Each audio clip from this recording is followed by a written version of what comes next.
Sometimes people look at me like I have two heads when I tell them that I roast my own coffee at home. But here's why I do it.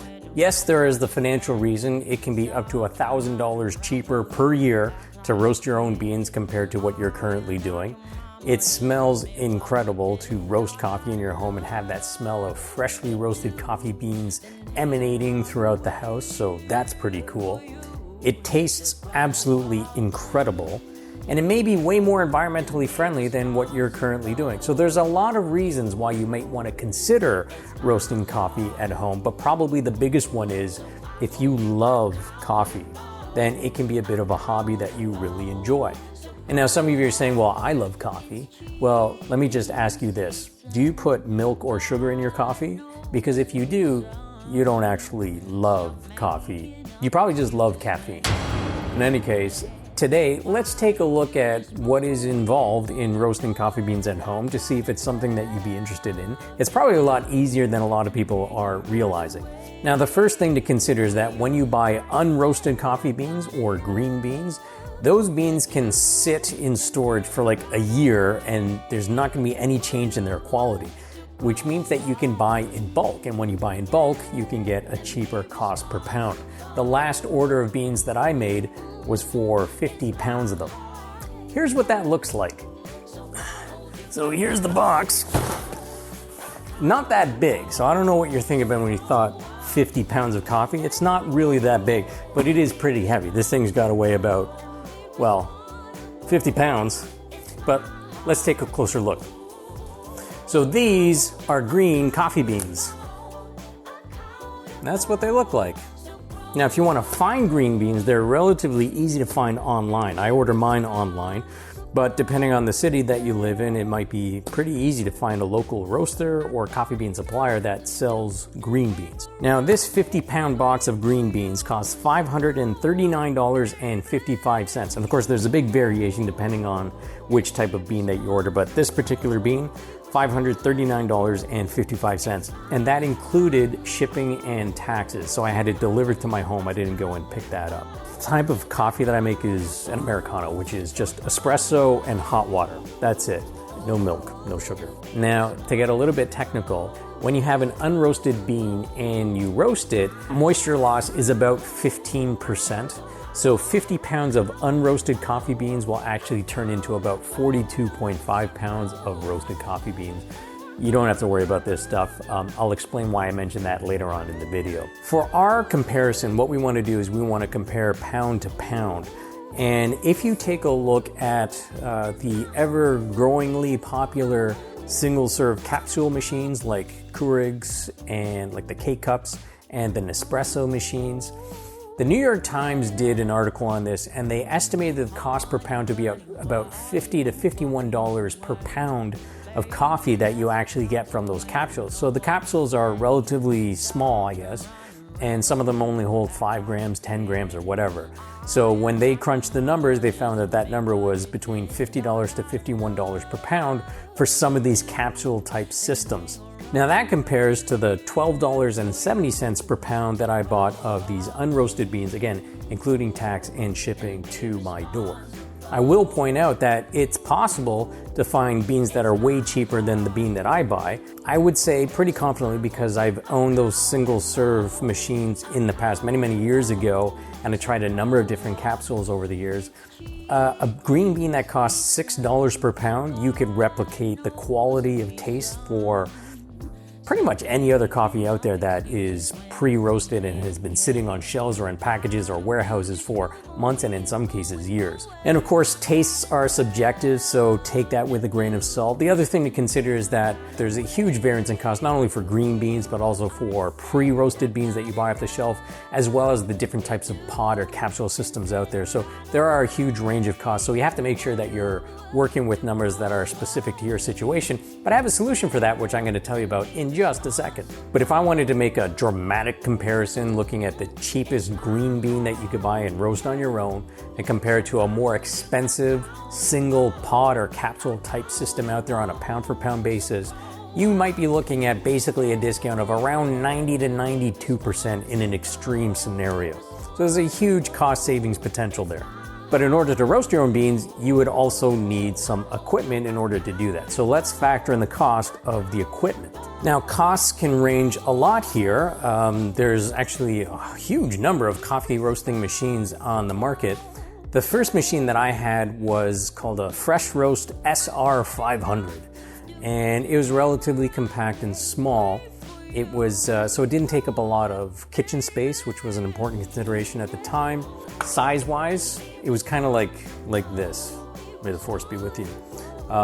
So about that size. So if you imagine that on your counter, that amount of space would be gone.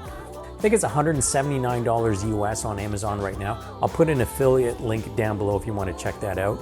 In any case, once I realized that I was going to roast coffee for the rest of my life, I decided I wanted to upgrade to a slightly higher end machine, and it's bigger and it takes up a lot of shelf space, so that's a consideration, but it roasts 1 pound at a time, and that's the Baymore, I don't know if that's being pronounced right, the Baymore 1600 Plus. Let me show you what that machine looks like, because I actually have to roast a pound right now, which is good because then I can show you what coffee roasting looks like. Let me move this first and get this out of the way. Holy smokes, I swear I work out. All right, so this is the Baymore 1600 Plus. And let's take a better look at it, shall we? All right, so here is the Baymore 1600 Plus. I think it's the Plus, I don't know. It's the Baymore. And you see it's got a coffee roasting drum, so that thing rotates, you put your beans in there, and this is the chaff collector. This is about $370 brand new online. Again, I'll put an affiliate link for this in the description down below if you're interested. So this will take, all in all, about 25 minutes-ish, including the cool down. So you have to cool down before you can touch anything. Bit of a caveat, I am by no means a coffee roasting expert, merely an amateur hobbyist enthusiast. So I'll explain my understanding of roasting, but if there are any experts who are watching or you have any tips that you want to chime in with or corrections, put them down in the comments so that we can all learn. It would be much appreciated. Now, if you roast it too much, it gets really bitter, and if you don't roast it enough, it's too weak. So there's a sweet spot, and everyone's sweet spot is going to be a little bit different because taste is subjective. And the first thing I have to do is figure out where to set up this camera so you can watch everything. So give me 1 second.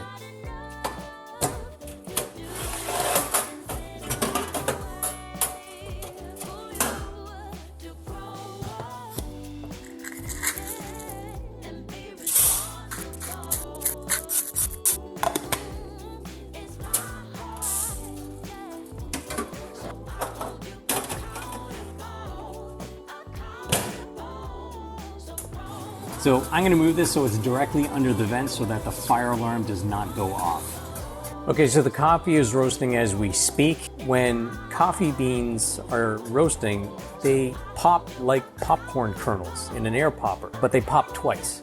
And there's this first period of popping, but then there's a second phase of popping that happens about a minute after that. And from what I understand, that first popping phase kind of denotes the start of a light roast. You wait about a minute after that's done popping, then you hear this second phase of popping. And that second phase of popping sounds a little bit different. It sounds more like crackling. That's when they say is the start of a dark roast. So if you keep on roasting past that and the crackling, the second phase of the crackling stops, now you're into a very dark roast, and the beans are very dark and a little bit oily in some cases. So if you really want to make sure that you get the perfect, consistent roast, you kind of learn about, the popping and where to stop it. And you also experiment with that as you're trying new beans to see what amount of roasting works best with different beans. You can see why this is more of a hobbyist thing as opposed to this is how you save a lot of money, because there's a bit of a hassle factor, because every other method is super convenient and totally hands off. Roasting coffee requires some involvement.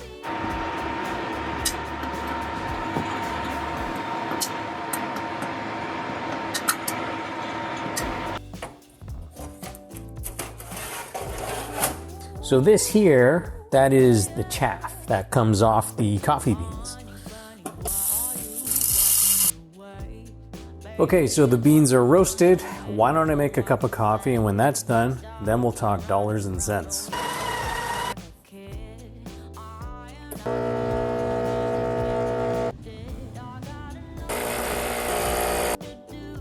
the moment I've been waiting for. That's why it's all worth it. All right, it's time to talk money now. And yes, it is nighttime now. A few hours have passed since I've actually roasted the beans and had that wonderful cup of coffee.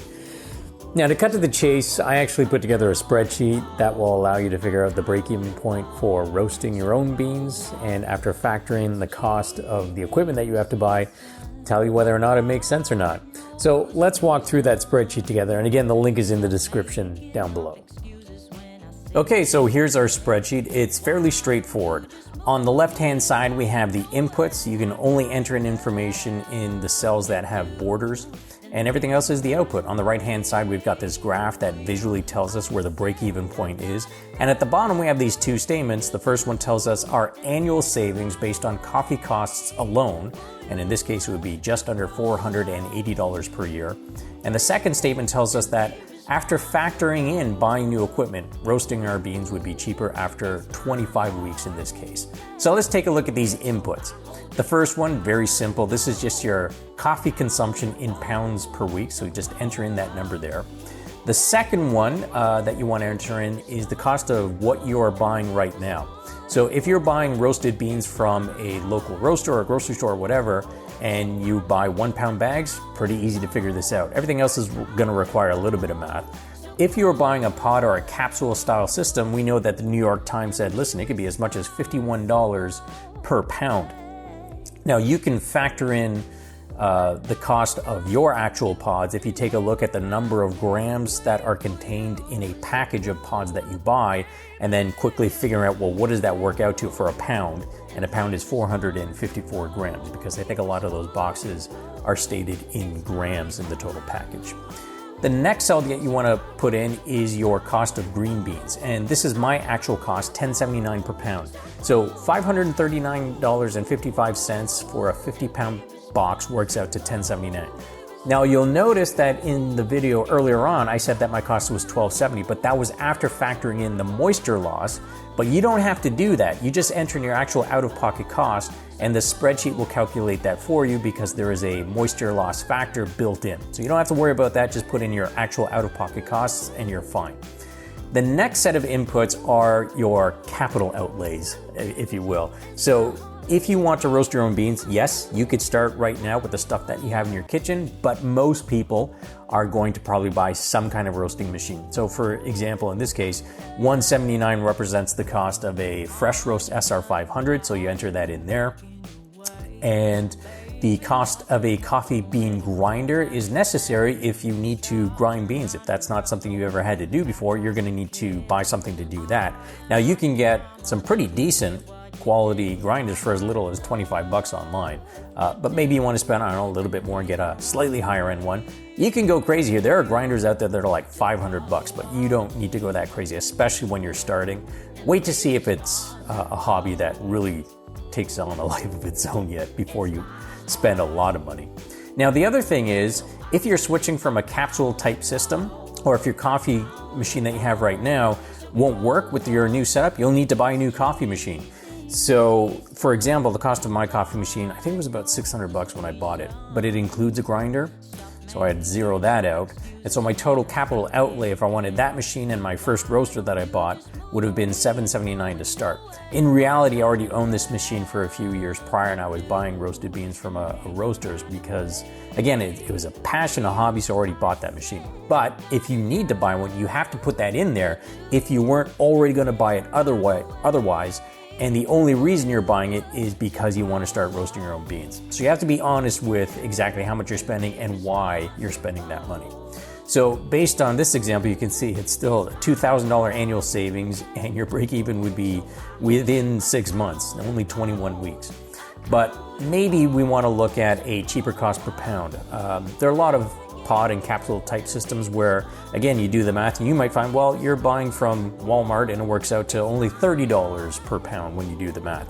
So it'll tell you whether or not it still makes sense from a financial point of view or not. So play with the spreadsheet, have some fun with it, and try and use numbers that would accurately portray what you're currently doing versus what you think you might be doing. And I think the most unknown variable for people who haven't started roasting is probably going to be the green bean cost per pound.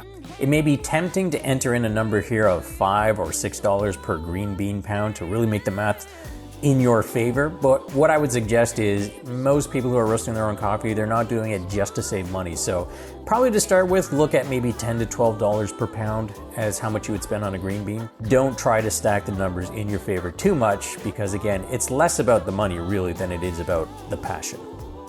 So the spreadsheet is fun and all, but I'll tell you that even if it makes financial sense and you save a lot of money by roasting your own beans, even after accounting for the cost of the equipment that you would have to buy, if you're not into it, you're not into it, and that's fine. I think that most people who roast their own beans, they do it because they have such a love of coffee to the point that they have no problems calling themselves coffee snobs, like myself, and they just look at it as much of a hobby as any other hobby, and they're willing to spend some time and money and effort to enjoy their passion a little bit more. The financial benefit, I think, is ancillary. It's not a primary driver. Now, some people may want to think about switching because of environmental impact being so much less. Some people may be driven by the cost differential. I don't know. But what I am saying is that in my experience, those who roast their own beans do it because they just love coffee a lot. And that tends to be the primary driver, not the other factors. In any case, that's it for this video. I hope you enjoy this analysis of costs of coffee and roasting and not roasting. And if you did, I would really appreciate hitting the like button. And as well, if you like this style of video, consider hitting the subscribe button if you want to learn other things about different aspects of money that hopefully aren't boring. Thanks for sticking around, and I'll see you in the next video.